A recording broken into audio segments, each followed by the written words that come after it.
करवा चौथ का दिन था। सीमा ने पूरे घर को रंगों और फूलों से सजाया है और विशेष कद्दू की सब्जी के साथ व्यंजन है।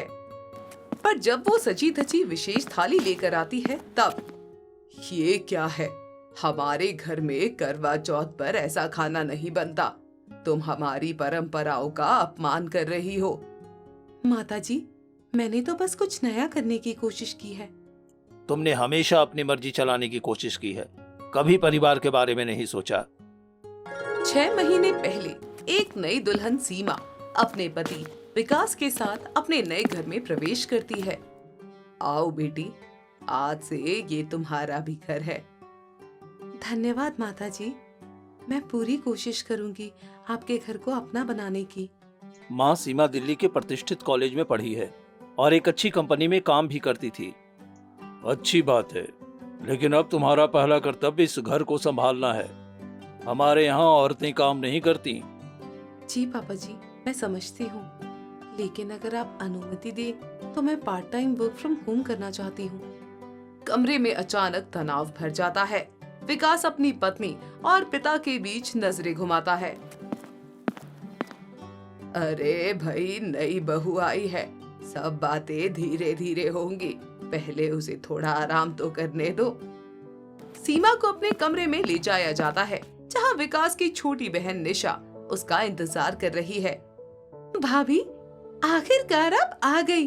अब मुझे कोई तो मिलेगा जिससे मैं दिल की बातें शेयर कर सकूंगी। मुझे भी बहुत खुशी है निशा, लगता है हम अच्छी दोस्त बन पाएंगे। एक सप्ताह बाद सीमा रसोई में अपने तरीके से खाना बना रही है। बेटी, हमारे घर में इस तरह से कद्दू की सब्जी नहीं बनाई जाती। थोड़ा ज्यादा हल्दी डालो और तेल भी कम। माताजी, मैं बस थोड़ा हेल्दी बनाने की कोशिश कर रही थी। विकास को कोलेस्ट्रॉल की समस्या है और मैं अपने बेटे को 28 साल से जानती हूँ।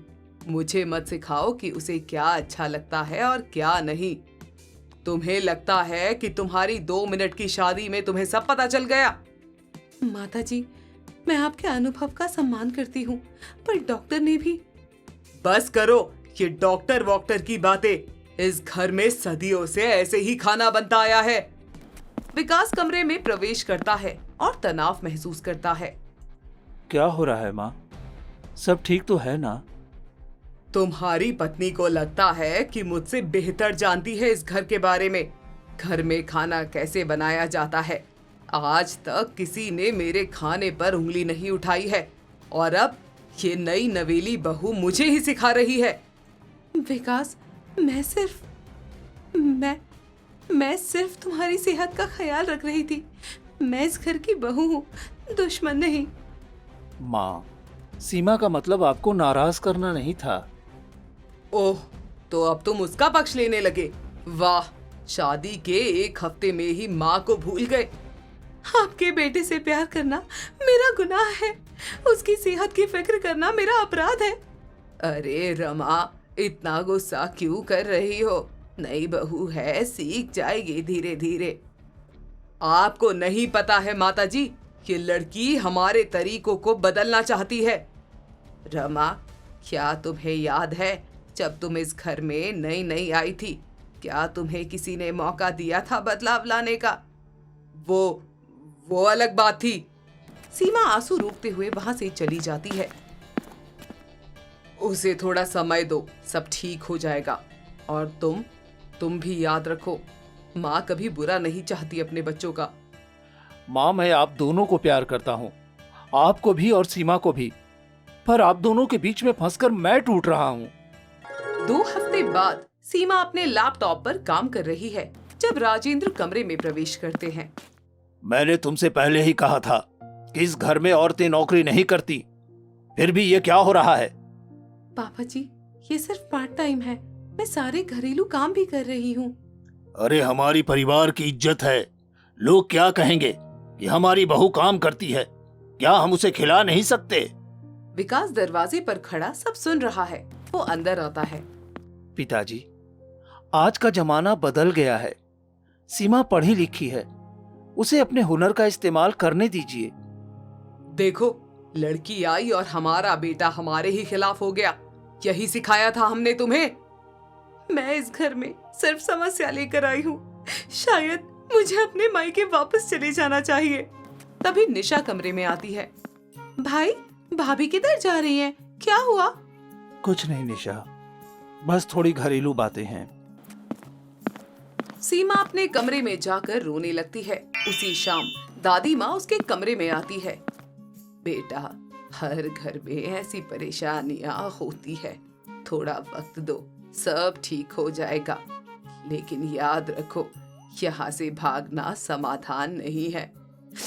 दादी माँ, मैं कोशिश कर रही हूँ, लेकिन मुझे लगता है कि मैं कभी इस परिवार का हिस्सा नहीं बन पाऊंगी। इस परिवार को भी बदलना होगा बेटा। जमाना बदल रहा है, हमें भी बदलना होगा। अगले दिन सीमा निर्णय लेती है कि वो दादी माँ की सलाह पर चलेगी। वो सबसे पहले रसोई संभालना शुरू करती है और स्वादिष्ट व्यंजन बनाती है। करवा चौथ का दिन सीमा ने पूरे घर को रंगों और फूलों से सजाया है और विशेष कद्दू की सब्जी के साथ व्यंजन है।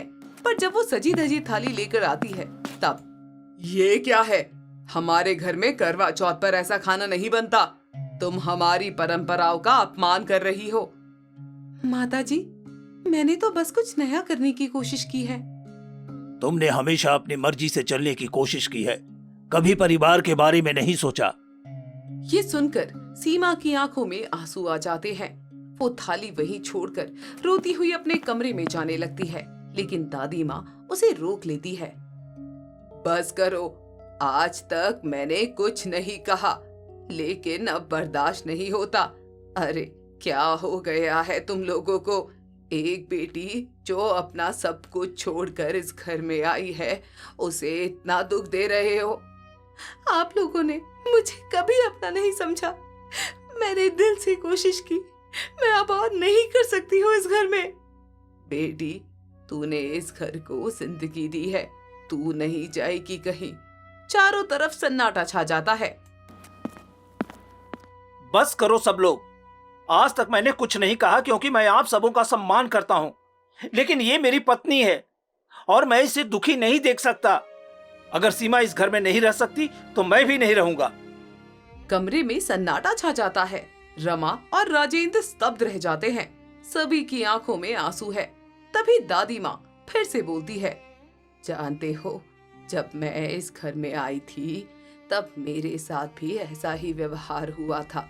मैंने भी बहुत आंसू बहाए, लेकिन कभी हिम्मत नहीं हारी। आज मुझे अफसोस है कि मैंने अपनी बहू के साथ वही किया जो मेरे साथ हुआ। रमा की आंखों में आंसू आ जाते हैं। मुझे माफ कर दो बेटी, शायद मैं बदलाव से डर गई थी, लेकिन अब मुझे समझ आ गया है कि परिवार में प्यार और समझ से ही खुशियां आती है, कड़े नियमों से नहीं। हम सब ने गलती की है। आज से इस घर में नए और पुराने विचारों का सम्मान एक साथ होगा। मैं सिर्फ इस परिवार का हिस्सा बनना चाहती थी, आपका सम्मान करते हुए आपकी पहचान भी बनाए रखना चाहती थी। और अब तुम इस परिवार का सबसे महत्वपूर्ण हिस्सा हो। सभी एक दूसरे को गले लगाते हैं। चलो, अब असली करवा चौथ की रस्म शुरू करते हैं, भाभी के स्पेशल पकवान के साथ। नीतू शादी में खाना खा रही होती है कि तभी नीतू से एक अर्जुन नाम का लड़का कहता है, आप कौन? आपको देखा नहीं। अरे मैं तो दुल्हन की बहन हूँ। अच्छा, आप दुल्हन की बहन हो, लेकिन आप बहुत ही साधारण लग रही हो। दुल्हन की बहन तो दुल्हन के बराबर की लगती है, लेकिन आप ऐसे क्यों दिख रही हो? अरे नहीं, मैं तो ऐसे ही रहना पसंद करती हूँ। आप तो देख ही रहे हैं कि चारों तरफ रंग बिरंगी लड़कियाँ बनकर घूम रही हैं, तो बस मुझे ये ना चमक दमक पसंद नहीं है, तो मैं ऐसे ही रहती हूँ। वाह, ये बहुत अच्छी बात है। भाभी कहाँ है? कौन भाभी? अरे मेरी भाभी मतलब आपकी बहन। आपको पता नहीं क्या कि मैं कौन हूँ?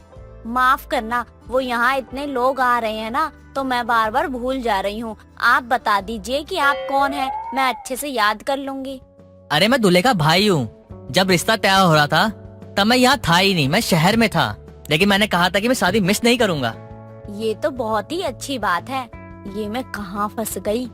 सीधा दूल्हे के भाई से ही बातें कर रही है नीतू। अब तू ज्यादा देर खड़ी रहकर यहाँ बातें मत कर, वरना पकड़ी जाएगी और बेइज्जती भी बहुत होगी। वैसे एक बात बताओ, मुझे जहाँ तक पता है कि भाभी की कोई बहन ही नहीं है, बस उसका भाई है। फिर आप उनकी बहन कैसे हुई? अरे अरे मैंने कब बोल दिया कि मैं उनकी सगी बहन हूँ? अरे मैं तो उनकी दूर के मामा की बेटी हूँ। अच्छा अब मैं चलती हूँ, मुझे और भी बहुत काम है, दूर की ही सही लेकिन बहन तो हूँ ना, और दुल्हन की बहन को तो लाखों काम होते हैं। आप तब तक खाना खाइए ना, खाना बहुत अच्छा बना है।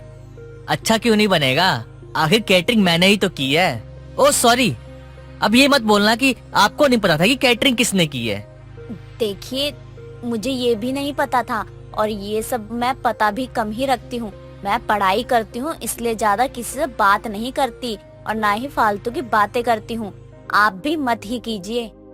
नीतू जल्दी से वहाँ से खाना खाती है और अपने घर आ जाती है।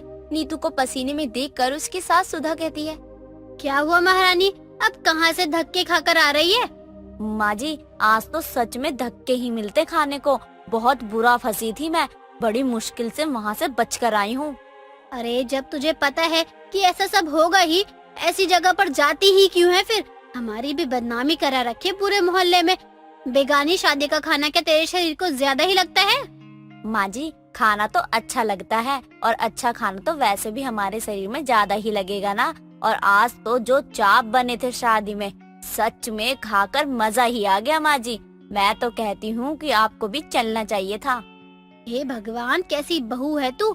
अरे खुद तो तू बेगानी शादी में खाना खाती ही है, और अब तू अपनी सास को भी बोल रही है।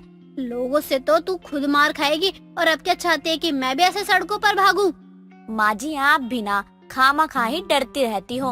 अरे ऐसा कुछ नहीं होता है, रिकॉर्ड है मेरा आज तक का। कम से कम मैं 50 ऐसी शादियों में तो जा ही चुकी हूँ जहाँ मुझे बुलाया ना हो, और अब तक कभी भी मैं पकड़ी नहीं गई। इसी बात का घमंड कर रही है ना तू? देख लियो, जिस दिन तू पकड़ी गई ना, ऐसा फंसेगी कि सीधा माँ की याद आएगी। एक बात बता तू मुझे, कैसे फालतू के शौक तूने पाले कहाँ से? माँ जी मुझे ना ऐसे करने में किक मिलती है, और सलमान खान का एक डायलॉग है ना, जिस काम में किक ना मिले उसे करने का क्या ही फायदा, इसलिए मैं ऐसा करती हूँ। तू खाना खाकर आ गई, और अब हम क्या खाएंगे? हमारे लिए भी कुछ बना दे अब जल्दी से। नहीं बनेगा माँ जी, आप खुद बना लो या बाहर से कुछ मंगवा लो। मैं आज बड़ी मुश्किलों से आई हूँ, तो आज मैं बस आराम करूँगी। आज का खाना आप लोग खुद देख लो, और हाँ कुछ अच्छा मंगवा रहे हो तो मेरे लिए भी मंगवा ही लेना, थोड़ा बहुत खा ही लूंगी। हे भगवान, कैसी बेशरम लड़की है। बस अपना पेट भरना चाहिए, बाकी सब जाए भाड़ में। पता नहीं कहाँ से मेरे कर्म में ये बहू मिल गई, पागल सी। माँ जी अब मैं जैसी भी हूँ आपकी ही पसंद हूँ। आपने खुद ही मुझे अपने बेटे के गले में बांधा है, तो अब अपने बेटे या मेरे ऊपर कोई भी इल्जाम मत लगाओ। नीतू की बेगानी शादी में खाना खाने की आदत से सुधा तो काफी परेशान थी, क्योंकि इस वजह से सुधा का काफी मजाक भी बनता था, और ये सब जानते हुए भी नीतू पर कोई असर नहीं होता था। वो हमेशा ही ऐसे ही बेगानी शादी में खाना खाने जाया करती थी। ऐसे ही कई दिन निकल जाते हैं। अब तक तो कभी भी नीतू पकड़ी नहीं गई थी, इसलिए अब उसे पकड़े जाने का भी डर नहीं था। कुछ दिनों बाद नीतू अपनी सास और पड़ोसन विमला के साथ बाजार जा रही होती है, जहाँ उसे बीच में वाटिका दिखती है और जहाँ शादी की तैयारियां हो रही थी। अरे माँ जी वो देखो, लगता है आज रात यहाँ कोई शादी है। हाँ बहू, शादी भी है और तेरे रात के खाने का जुगाड़ भी। क्या है विमला तुझे? मेरी बहू तो है ही कम दिमाग की, तू उसका दिमाग में ये फालतू बातें और मत डाल दे। अरे मैं कहाँ कुछ कह रही हूँ, तेरी बहू को शादी में जाना है तो मैंने बस यही कहा है कि आज रात के खाने का जुगाड़ तुझे वहीं मिलेगा। मैंने कुछ गलत थोड़ी ना बोला है। मुझे पता है तू क्या कर रही है, और खबरदार जो तू आज रात को यहाँ आने की सोच रही है बहू। अरे काफी बड़े लोगों की शादी है यहाँ पर, अगर तू आई और गलती से भी भनक लग गई ना तो बहुत बड़ी मुसीबत हो जाएगी। बस बहू तू समझ, कुछ भले के लिए ही कह रही हूँ मैं। माँ जी मुझे पता है आप भले के लिए ही कह रही हो, लेकिन विमला आंटी भी सही कह रही है। मैं ऐसा मौका नहीं खोना चाहती। अरे बाहर से खुशबू आ रही है खाने की, अंदर तो बहुत अच्छा अच्छा खाना बन रहा होगा। सुधा के लाख मना करने के बाद भी नीतू वहाँ चली ही जाती है। ये देखकर विमला काफी जोर जोर से हंसने लग गई थी। तुझे बहुत खुशी हो रही है ना मेरी बहू की हरकतें देखकर? तू ही मेरी बहू को ऐसे चढ़ाती रहती है ना। मैं तो कुछ भी नहीं करती हूँ, वो तो तेरी बहू ही बेगानी शादी में खाने का शौक रखती है। मैं तो बस उसे जगह ही बता देती हूँ कब कहाँ शादी हो रही है। देख, मैं अपनी बहू को तो जैसे तैसे सुधार भी लूंगी, लेकिन तू बस अपनी इतनी मेहरबानी कर दे कि उसे अब और बढ़ावा मत दे। सुधा सब कुछ करके देख लेती है, लेकिन उसकी बहू बिल्कुल भी नहीं सुधरती है। रात में नीतू घर आती है। बहू, मैं तेरे आगे हाथ जोड़ती हूँ, तेरी शादी हो चुकी है, अब बेगानी शादी में खाना खाना बंद कर दे। अब दीवानी मत बन। मेरा पहले ही इस बात को लेकर बहुत मजाक बन गया है, अब और नहीं बनाना चाहती, इसीलिए अब आखिरी बार कह रही हूँ। माँ जी, मैंने भी आपको पहले भी कहा था और अब भी कह रही हूँ कि मुझे बेगानी शादी में खाना खाना अच्छा लगता है और मैं खाऊंगी ही। अगर आपको अपना मजाक नहीं बनवाना है तो आप बाहर ही मत जाओ। ना आप बाहर जाओगी और ना ही किसी की बात सुनकर बुरा लगेगा। इतना कहकर नीतू अपने कमरे में चली जाती है। सुधा अब अपनी बहू को कुछ बोलती ही नहीं है। कुछ दिनों बाद रात के समय नीतू शादी से घर वापस आ रही थी। रास्ता पूरा सुनसान था। तभी रास्ते में नीतू को 2 कुत्ते दिखते हैं। हे भगवान, एक तो पहले से ही मुझे कुत्तों से इतना डर लगता है और अब आपने ऐसे रास्ते में कुत्ते छोड़ दिए। यहाँ तो किसी का दरवाजा भी नहीं खुला है कि डर के मारे मैं वहाँ भाग जाऊंगी। एक काम करती, चुपचाप चलती रहती हूँ। नीतू आगे बढ़ती है कि कुत्ते भी उसके पीछे भागने लगते हैं और काट भी लेते हैं। जैसे तैसे नीतू घर पहुँचती है। नीतू अपनी सास से कहती है, माँ जी, मुझे कुत्ते ने काट लिया, चलो जल्दी से दवाई करवा दो। नहीं बहू, बेगानी शादी में ही जा तू अब। माँ जी, गलती हो गई मुझसे, अब मैं कहीं नहीं जाऊंगी। कुत्ते के डर से नीतू बेगानी शादी में जाना ही छोड़ देती है।